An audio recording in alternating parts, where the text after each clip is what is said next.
Assalamualaikum warahmatullahi wabarakatuh. Saya Anggun Floresita Ramadhani, NIM 21129012. Di sini saya akan menjelaskan mengenai proses beserta teknik dari supervisi pendidikan. Sebelumnya kita sudah membahas mengenai pengertian dari supervisi pendidikan.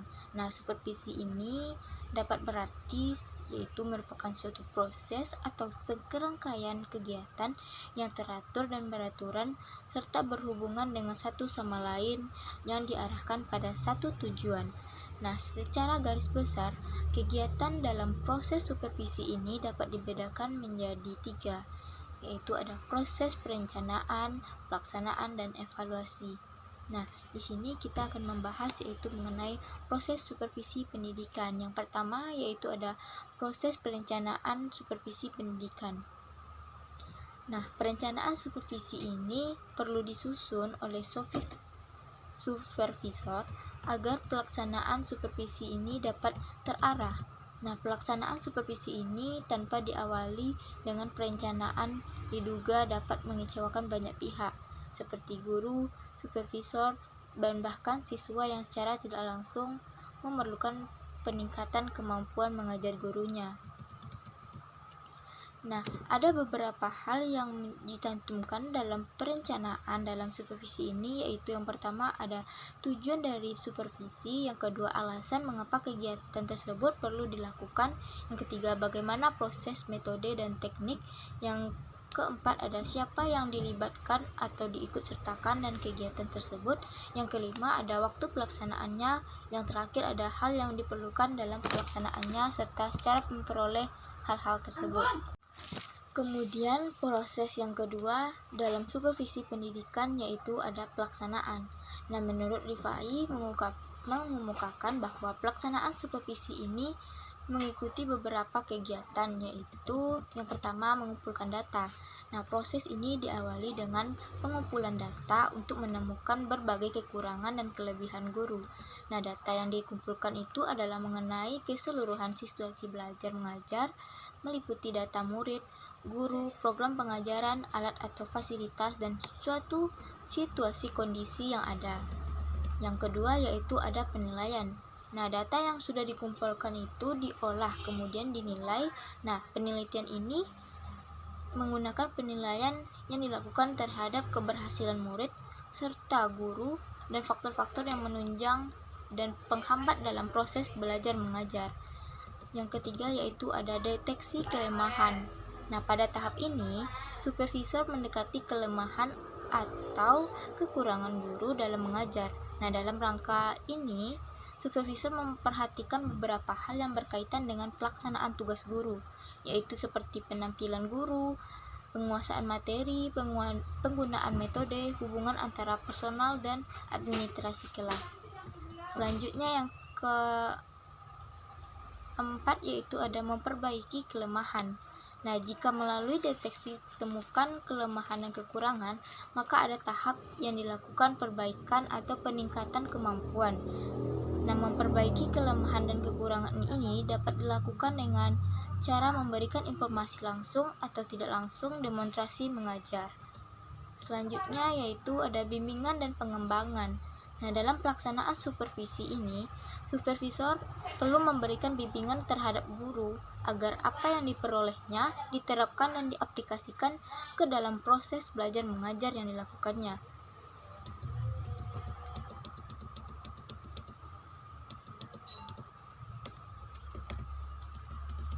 Nah, tugas supervisor dalam hal ini menciptakan lingkungan sedemikian rupa sehingga guru dapat menguasai kompetensi secara langsung dan bertahap.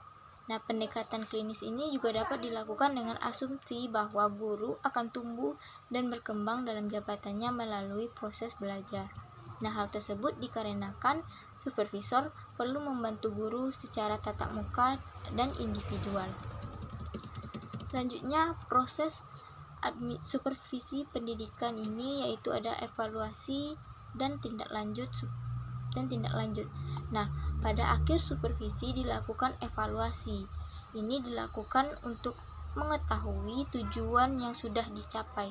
Nah, hal-hal yang sudah dilakukan dan hal-hal yang belum dilaksanakan.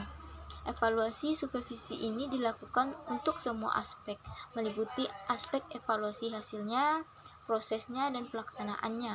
Nah, hasil yang dicapai adalah peningkatan suatu situasi belajar mengajar. Karena itu, merupakan sasaran evaluasi hasil supervisi adalah siswa. Nah, segi-segi yang dievaluasi dari siswa yaitu adalah hasil belajar, kebiasaan dan cara belajar, minat dan bakat, serta motivasi belajarnya.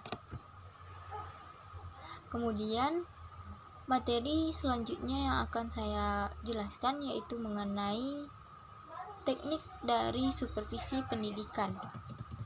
Nah, secara umum, teknik supervisi ini menurut Rifai dapat dilakukan berdasarkan dua teknik, yaitu ada teknik individu dan kelompok serta teknik langsung dan tidak langsung.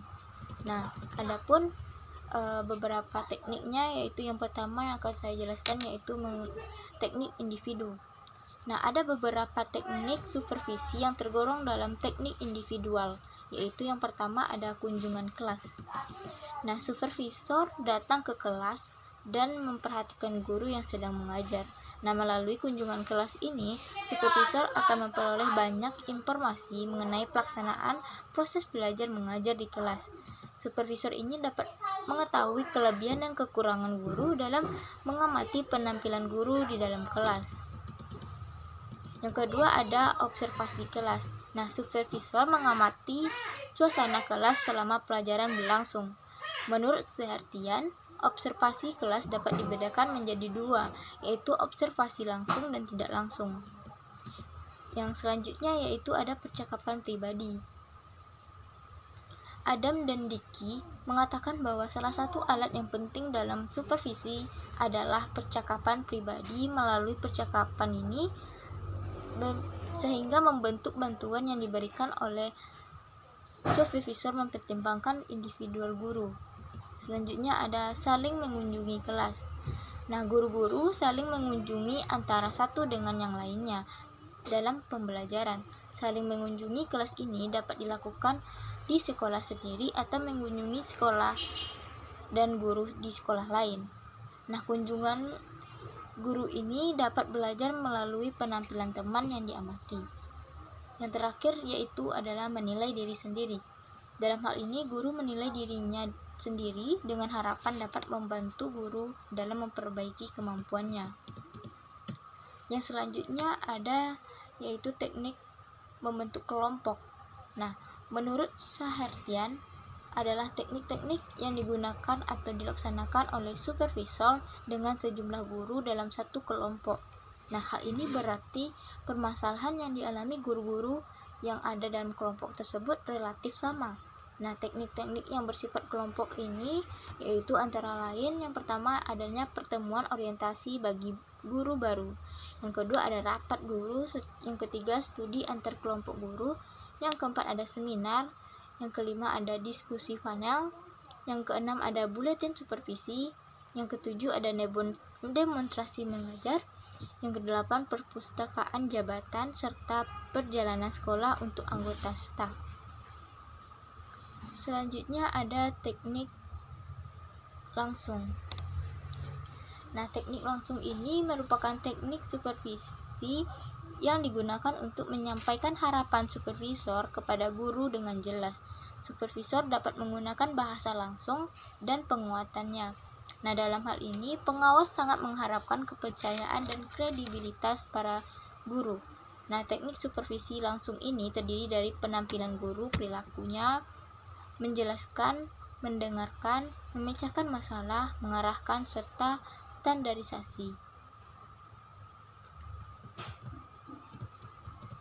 Selanjutnya ada teknik tidak langsung.